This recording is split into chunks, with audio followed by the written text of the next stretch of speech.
Assalamualaikum warahmatullahi wabarakatuh. Sebelumnya, saya ingin mengucapkan terima kasih kepada Ibu Jasmadeti SMAK selaku dosen pengampu mata kuliah Badan dan Lembaga Keuangan. Halo teman-teman semua, di video kali ini kami akan mempresentasikan mengenai materi Pegadaian. Berikut adalah pemateri dari kelompok 4.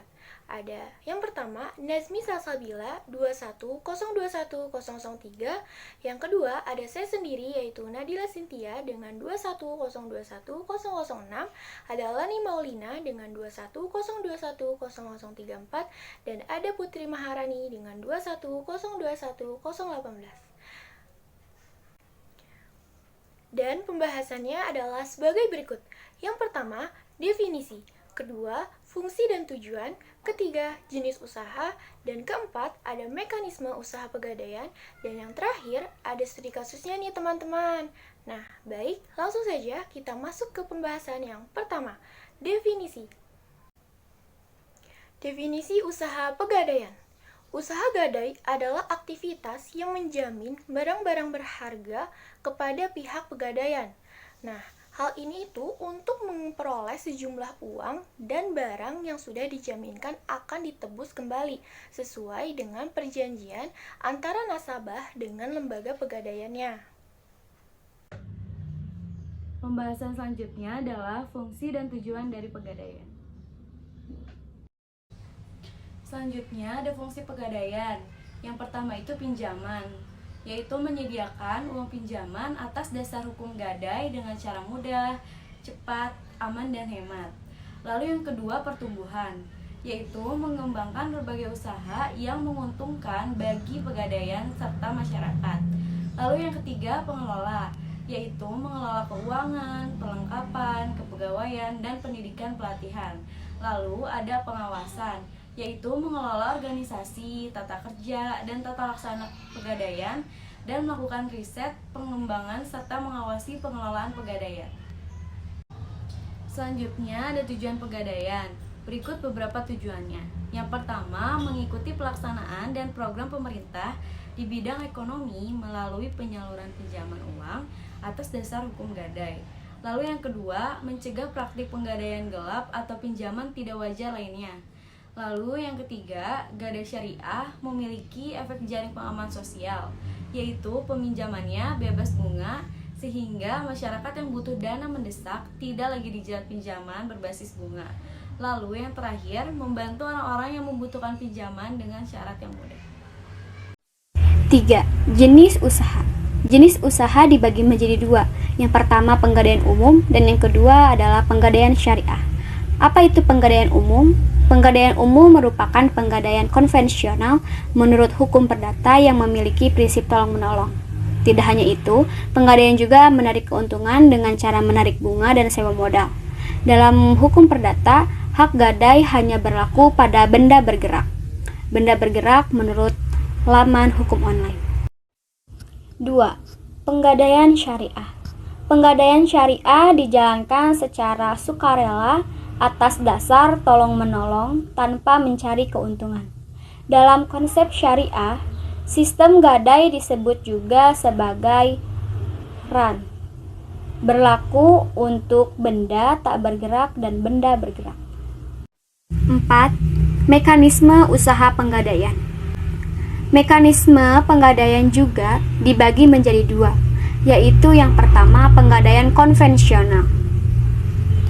Cara kerja ini biasa dilakukan kebanyakan orang yang membutuhkan dana ke penggadaian dan menyerahkan barang yang akan digadaikan. Selanjutnya, petugas penggadaian akan menaksirkan harga barang yang digadaikan dengan memberikan pinjaman uang dengan jangka waktu maksimal 4 bulan.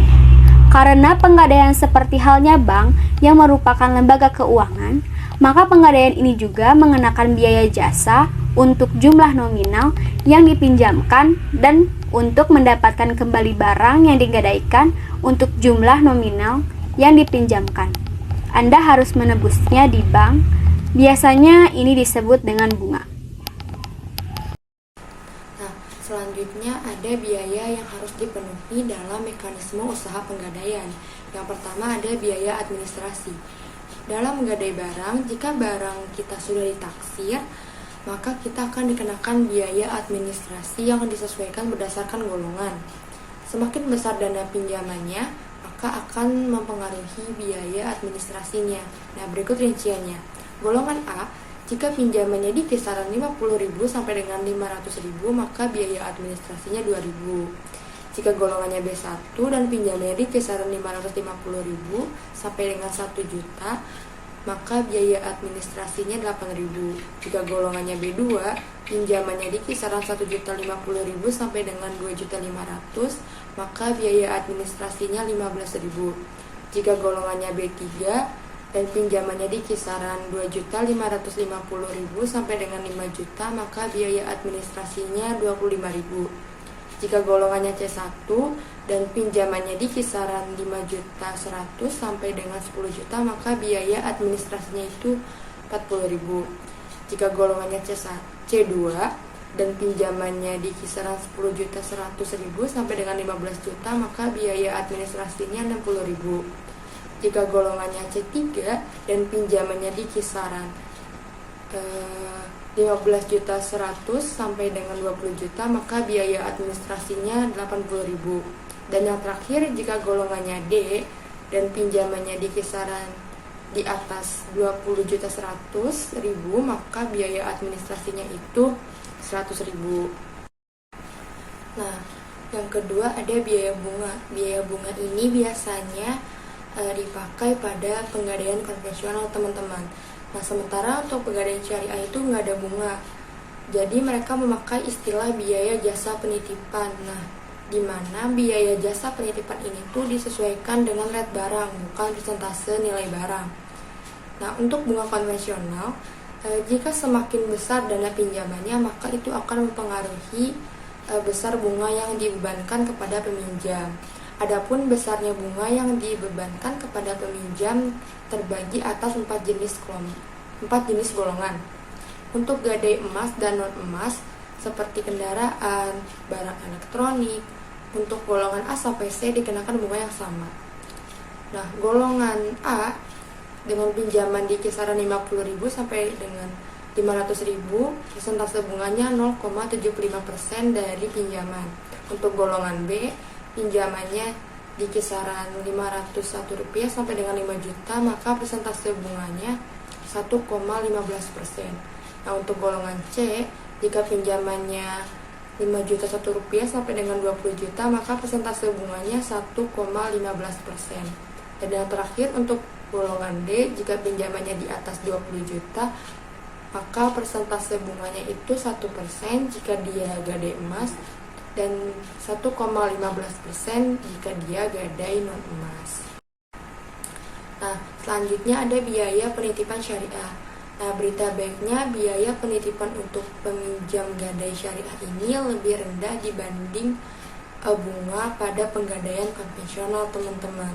Nah, untuk gadai emas dan non-emas juga dibagi menjadi 4 golongan. Dan biaya penitipan golongan A untuk gadai emas dan non-emas sama, sementara golongan lainnya berbeda.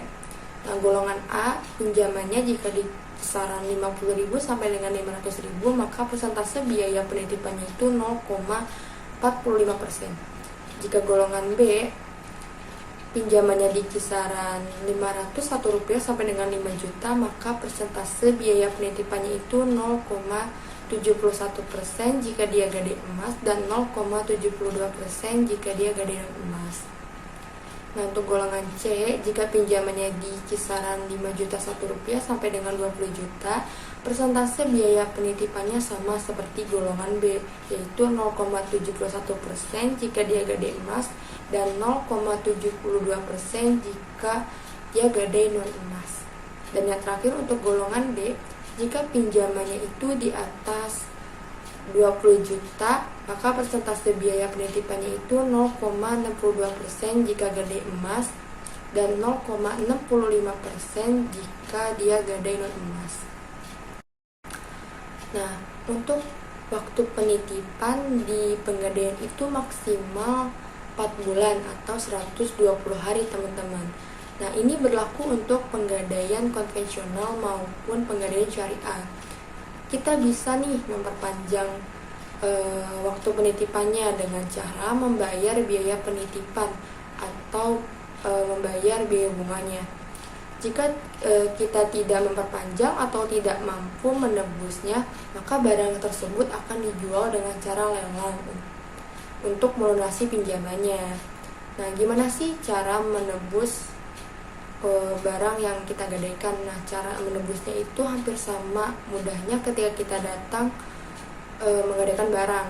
Nah, ketika waktu jatuh tempo datang dan kita ingin mengembalikan pinjaman, maka kita hanya tinggal membawa KTP, surat bukti kredit, dan nota transaksi penerimaan uang.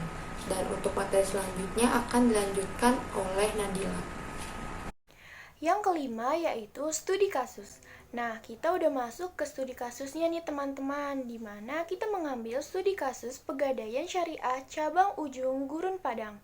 Nah, di sini itu terlihat bahwa Pegadaian ini sesuai dengan landasan hukumnya, yaitu Fatwa DSN nomor 25 atau DSN MUI yang tahun 2002, di mana Pegadaian ini terlihat sesuai dengan melakukan pemberian gadai dengan sesederhana mungkin agar nasabah itu tidak sulit untuk memperoleh pinjaman gadai.